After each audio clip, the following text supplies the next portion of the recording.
seminario de filosofía, de tecnologías filosóficas, perdón. Todo el mundo se equivoca, yo también. La emoción. La emoción.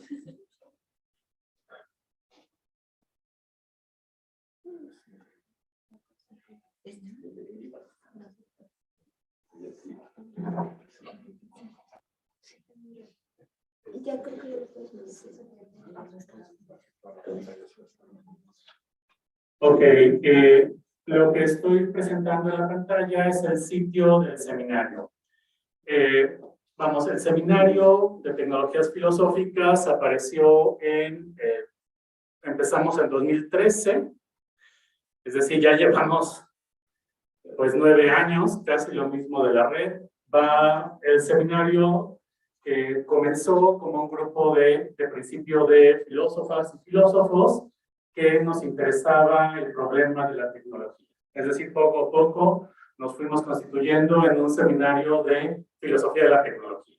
Pero la red estuvo, o más bien las problemáticas conceptuales de la red, las cuestiones filosóficas que hay detrás de los planteamientos, de las prácticas, de los proyectos, de las metodologías de las humanidades digitales, fue una de las razones que nos impulsó a hacer este seminario. Es decir, nosotros somos los críticos de las humanidades digitales desde la filosofía, a nivel teórico, no a nivel político, malón, ¿no?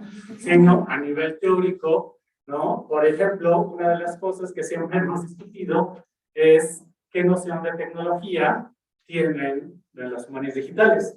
Sí, sabemos que la práctica de las humanidades digitales son eso, prácticas.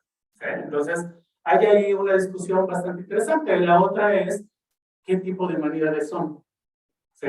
¿Pertenecen a qué genealogía, a qué historia? Hay un cúmulo ahí de discusiones muy interesantes que nosotros fuimos trabajando, ¿no?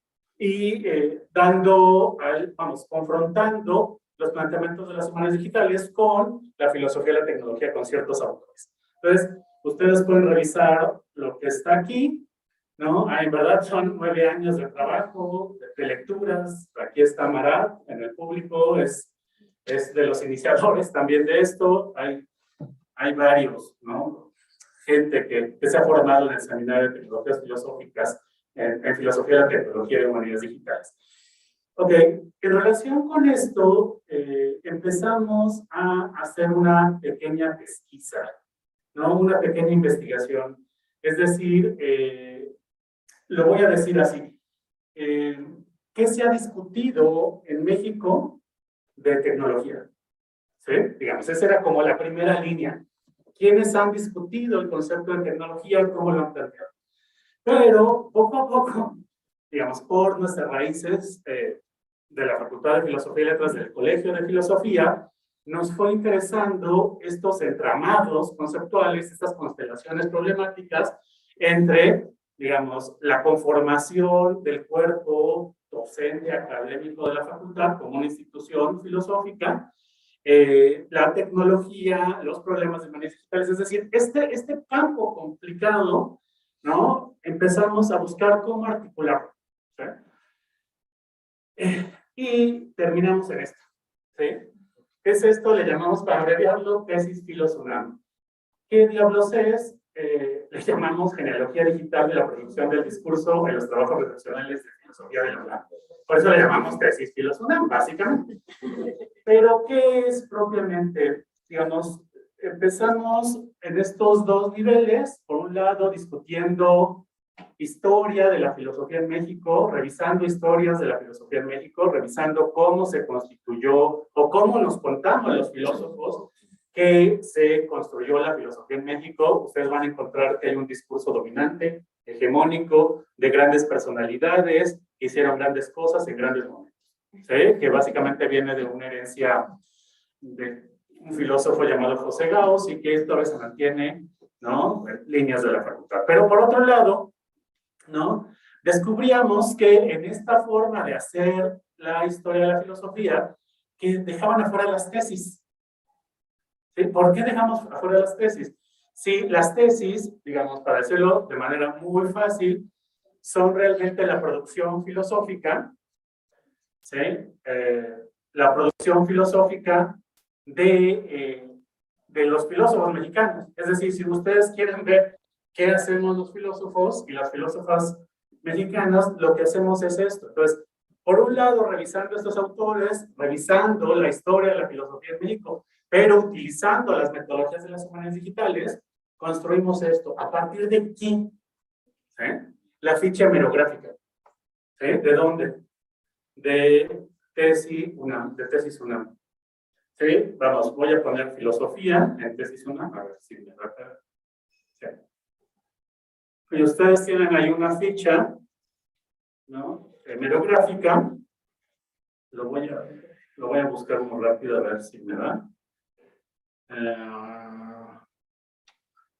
Bueno, voy a abrir esta, Sabiduría y Alma del Mundo, que es de maestría en filosofía. Sí, y ustedes tienen aquí la ficha, ¿no? Si ustedes se fijan, tiene datos de publicación, el sustentante, el título, ¿no? El grado, ¿no? Tiene el asesor, tiene el texto completo. Entonces, a partir de ahí, digamos, lo que hicimos fue bajar la información de qué año a qué año, de 1928 a 2017. ¿Sí? Entonces tenemos, voy a mostrarles, este dato no es preciso. ¿Por qué? Porque hay muchos registros repetidos, ¿no? Hay cosas rarísimas ahí, platicando con bibliotecarios, expertos, en verdad es una locura. Pero, digamos, tenemos 3.840 registros de tesis. ¿Sí? ¿Dónde están esos 3.840 filósofos? Es una pregunta muy sencilla. ¿Sí? ¿Sí? 3.840 ¿en cuántos años? ¿Sí? Si hacemos más o menos un conteo, son 90 años. ¿Sí? Un registro de 90 años. 2.102 son de licenciatura, 1.210 de maestría y 516 de doctorado, donde no estoy yo. ¿Vale? Y hay 791 asesores. ¿Eh? Es decir, solamente con esos datos podemos darnos una idea. ¿Sí? Pero comenzamos a investigar, no sé si me pueda meter para mostrarles dónde está todo el problema que hemos tenido. Déjenme meterme por atrás, porque lo que hicimos, un colega, Marco Antonio Godínez, que es el desarrollador que nos ha ayudado y filósofo, ¿no? Desarrolló toda la plataforma para poder trabajar acá. Permítanme. Ok, esta es la parte de atrás de la herramienta. Aquí están los datos, podemos revisarlos. Abajo está el raw data, es decir, lo que bajamos de TESI-UNAM, pero tenemos campos que podemos ir modificando. Bueno, aquí aparezco yo, bueno, tenemos digamos, marcamos todas las modificaciones. ¿No? Aquí yo modifiqué el título y el género. Una de las cosas que añadimos fue género. Ahorita les vamos a enseñar unos datos sobre esto. No aparece aquí, ¿no? Y están unos word tokens, ¿no? Es decir, las palabras que aparecen en los títulos, ¿sí? Son las palabras representativas del título, ¿no? Mira, elegí la experiencia cognitiva, es mi tema, experiencia, ¿no? Entonces, aquí están las fechas en que hice las modificaciones. Entonces, la plataforma registra todas las modificaciones. Nosotros podemos hacer análisis de las modificaciones. Sabemos que en diciembre nos ponemos a trabajar más, no sé por qué, ¿no? En varios años la llevamos haciendo esto, ¿sí? Entonces, sí, nosotros podemos podemos modificar los datos con esta plataforma desde atrás. Por ejemplo, tenemos este tipo de problemas aparecen una y otra vez. Esta tesis está registrada 2 veces. ¿Por qué está registrada 2 veces? Tenemos casos como que un asesor se asesoró a sí mismo, ¿no? Entonces, es que aparece como el autor y el asesor. Entonces, ese es un grave problema, ¿no? De los datos que extraemos. Y eso que no nos hemos metido a los PDFs, digamos, ¿no? Nos hemos metido solamente en las fichas. Y esto, vamos, ahorita les enseño más cuestiones para no extender este trabajo, ¿no? Extender el análisis de este trabajo. Digamos, empezamos a hacer análisis muy sencillos, ¿sí? En términos de conteos, ¿no? De incidencias. Y aquí ustedes pueden ver una línea, vamos, pues de barras, básicamente,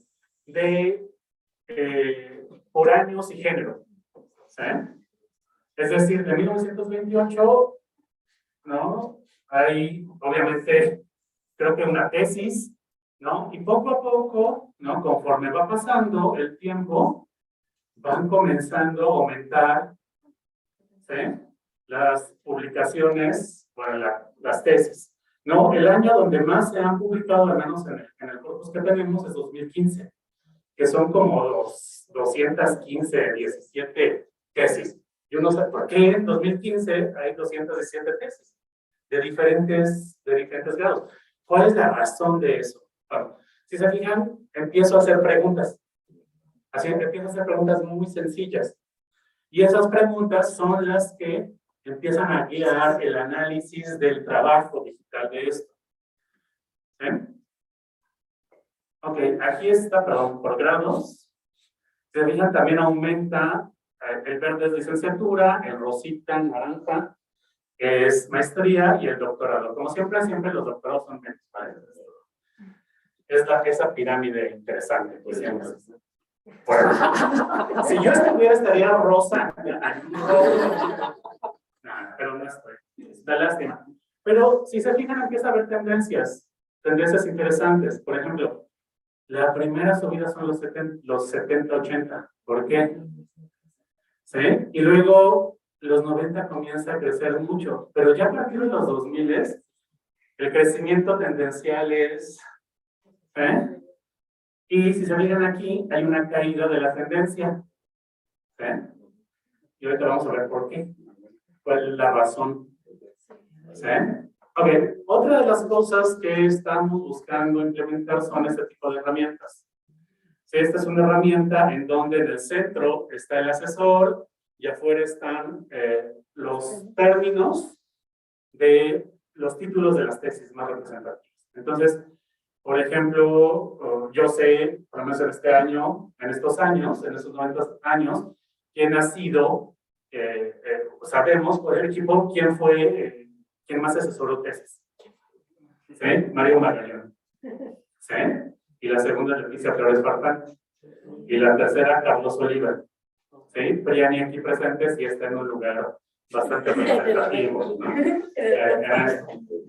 Sí, pero por ejemplo, solamente un dato muy sencillo. ¿Cuál es el autor que más aparece en los títulos? Hegel. ¿Por quién? Básicamente por este profesor, José Ignacio Palencia Gómez. Él, digamos, fue mi profesor.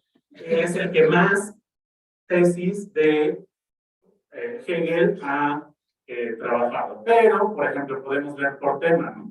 Nietzsche. ¿Quién ha trabajado Nietzsche? Nosotros decimos que esta tesis puede ser bastante útil para los estudiantes. ¿Sí? Saber, ¿no? Saber...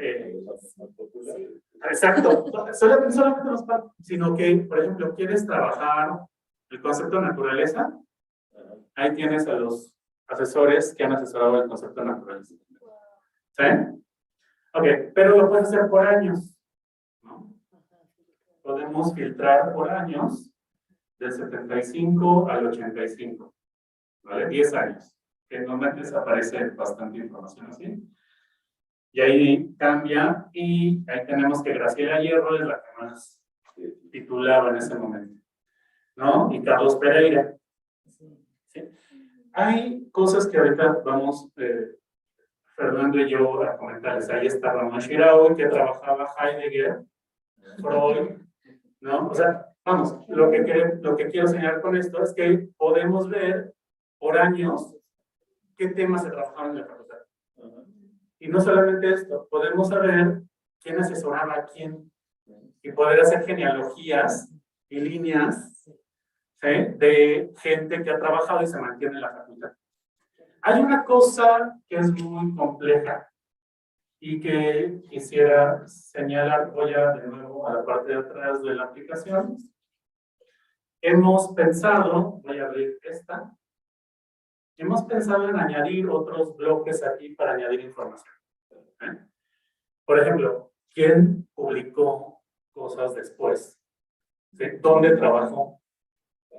¿Sí? Es decir, eso se puede rastrear. Se puede rastrear quién, después de titularse de maestría o doctorado, terminó siendo profesor o se fue a una institución. Es decir, se puede hacer esos rastreos de los egresados y se puede mantener aquí.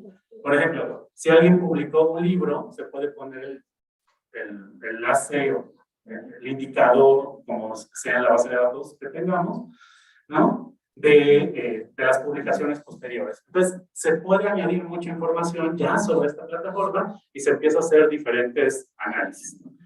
Ok, voy a dejar de presentar esto y voy a presentar otra cosita. Perdón. Okay. ¿Qué es lo que queremos presentarles el día de hoy, Fernando y yo?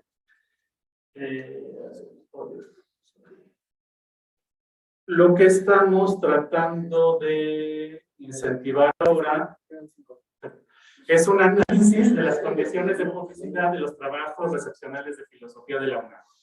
¿Qué significa esto? Pues básicamente lo que les comenté, ¿no? A ver, voy a avanzar para hacer estos datos.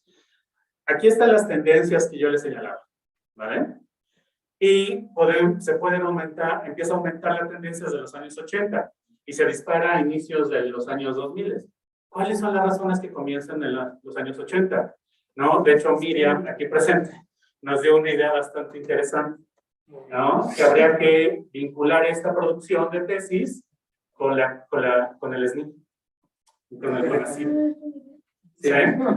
Entonces, vamos, aquí se ve una repercusión de políticas institucionales. Ok, esto es algo bastante interesante para discusión al interior de la historia de la filosofía en México, ¿no? Si hacemos un corte, ¿no? De 1928 a 1979 tenemos 51 años. ¿Eh? De 1980 al 2017 tenemos 37 años. Pero vean la diferencia de producción de tesis. ¿Eh? O sea, si tomamos las 3.840 tesis, solamente en 51 años, que es el primer bloque, donde algunos le llaman la época de oro de la filosofía mexicana, se produjeron el 7.1 total de tesis, mientras que en los 37 años posteriores se han publicado el 93% de tesis. O sea, ¿cómo evaluamos eso? ¿Tenemos recursos conceptuales para evaluar esta producción o no? Pero tenemos estos datos. ¿Sí? Solamente podemos obviarlos, ¿no? Teniendo un discurso diferente. Por ejemplo, aquí, ¿sí? La caída del 99 al 2000, en la que se pudo recuperar después de 5 años, fue la huelga del 99. ¿Sí? O sea, una huelga muy fuerte dentro de la UNAM, que duró casi un año, se registró esa caída súbita de una tendencia de producción de tesis. Y podemos hacer análisis de género. ¿Sí? ¿Cómo? Aquí pueden ver de la totalidad de tesis, ¿no? La marca female, ¿no? Vamos a dejarla así para no tener el problema, ¿no? Son 1.534 y male 2.305. La diferencia son 771, es decir, 20% del total. Pero si empezamos a hacer análisis por cortes de tiempo, ¿no? Lo que va a surgir es que sí ha habido una reducción en la diferencia de distancia de género. Es decir, la distancia de género era mayor en los 51 años primero y posterior y menor en los 37 años posteriores. Es decir, mientras más nos acercamos a nuestra época, menos es la distancia de género en la producción de tesis. Esto es importante. Ok. ¿Por qué se llama las condiciones de publicación o de publicidad, ¿no? de las tesis?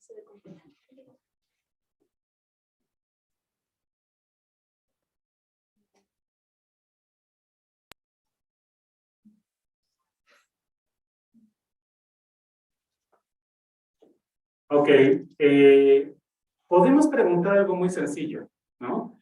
Aquí tenemos, Fernando fue quien está trabajando esto, ¿no? Más fuerte en este momento.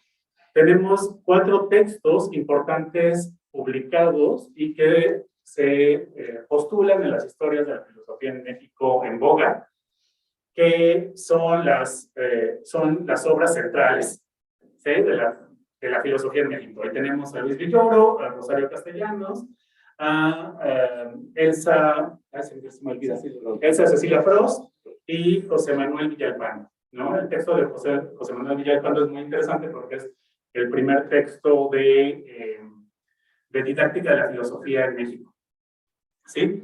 Pero estos 4 textos fueron sus tesis. Fueron sus tesis, la mayoría de ellos guiados por José Gaos, y terminaron siendo publicados los 3 primeros en el Fondo de Cultura Económica. ¿Sí? Y la última, la de José Manuel Villalpando, se publicó en Porrúa.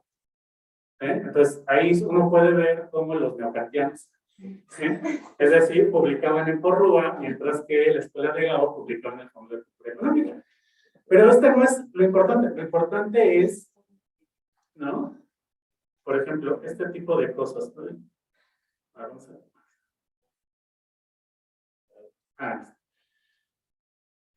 La tesis es de 1934, es de un profesor mío que se llama Gerardo de la Fuente Lora, asesorado por Leticia Flores Farfán, y fue publicado por la UAP hasta el 2014. Es decir, podemos empezar a investigar cuánto tiempo se tardan en publicar. Pero, ahora sí le doy la palabra a Fernando, perdón. Gracias. ¿Sí? Eres el coordinador. Perdón. Gracias. Bueno, hola, ¿qué tal? Muy buenas tardes a todas y todos los presentes. Agradezco que es el aniversario, ¿no? Que abran el espacio para que vengamos a dar conocimiento acerca de los proyectos en los que trabajan varios de los que son miembros o proyectos afines. Y pues, bueno, para mí es todo un gusto estar aquí en este 10º aniversario. Y bueno, en esa parte de la presentación, yo lo que voy a hacer es mencionar acerca de los trabajos que se editaron como libros, al menos durante los primeros 60 años. Es un periodo relativamente largo, pero pues hay muy pocas producciones, en general, de tesis que fueron editadas, y al menos del primer periodo que había mencionado Francisco anteriormente, que abarcaba de 28 al 59, pues, eran los primeros 51 años, decidimos extenderlo a 10 años más, al menos para el análisis sobre los libros que fueron publicados, ya que eso nos permitiría tener un poco más de información, un poco más de datos.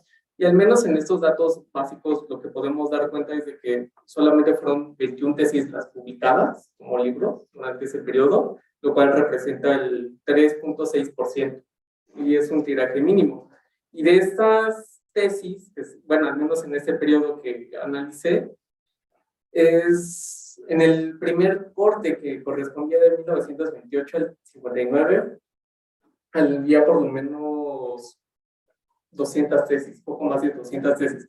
Y si lo hacemos extensivo con 10 años más, ya tenemos 582 tesis en total. Es decir, el doble, casi, no casi el doble, es 50 años de producción filosófica, una década apenas, ¿no? Y al menos en eso nosotros hemos dado cuenta que es parte del proceso de masificación del estudio de la filosofía en México, que fue un proceso que se puede constatar con la producción de tesis, y al menos en este análisis que estoy presentando, yo quisiera comenzar aquellos títulos que fueron publicados fuera de los procesos de producción editorial que estableció José Gaos a través de su cátedra en el seminario de tesis y en el seminario de historia de las ideas en México. ¿Por qué? Porque alumnos como Leopoldo Sea, alumnos como Luis Villoro, alumnas, por ejemplo, como Rovira, fueron personas que tuvieron facilidades para poder editar, ya sea en la Coordinación de Humanidades o poder editar sus libros en el Colegio de México. Entonces yo prescindí de este tipo de publicaciones porque es importante dar cuenta acerca de otras formas de producción de la filosofía mexicana que no necesariamente tiene que pasar por estas grandes personalidades y que da cuenta acerca de cuáles han sido estas otras formas de producción académica, formas de producción que al menos no necesariamente cuentan con el respaldo institucional, ya sea del colegio o de la universidad, sino que buscan respaldo a través de editoriales independientes, a veces son pequeñas imprentas, ¿no? Y que en estos poco más de veintena de tesis que fueron publicadas como libros, hay casos en el que fueron publicadas por parte de la Secretaría de Educación Pública. Entonces, eso también lo que nos da cuenta es acerca de pues, un desarrollo profesional como funcionarios públicos muy interesantes, ¿no? En el año en el que se editaron más libros fue en el año de los 80, de hecho está la mayor cantidad de tesis editadas y también corresponde con la mayor cantidad de titulados en esa época. Y ya al menos en los años que corresponden entre los años 30 y los años 60, es la menor cantidad de tesis que fueron publicadas de manera diferente a esta forma de producción editorial, o sea, Gauss. Entonces, creo que de ahí podemos establecer la hipótesis y entonces fue Gauss quien determinó esa forma de producción. Y bueno, esto es todo por mi parte. Agradezco la presentación y cedo la palabra.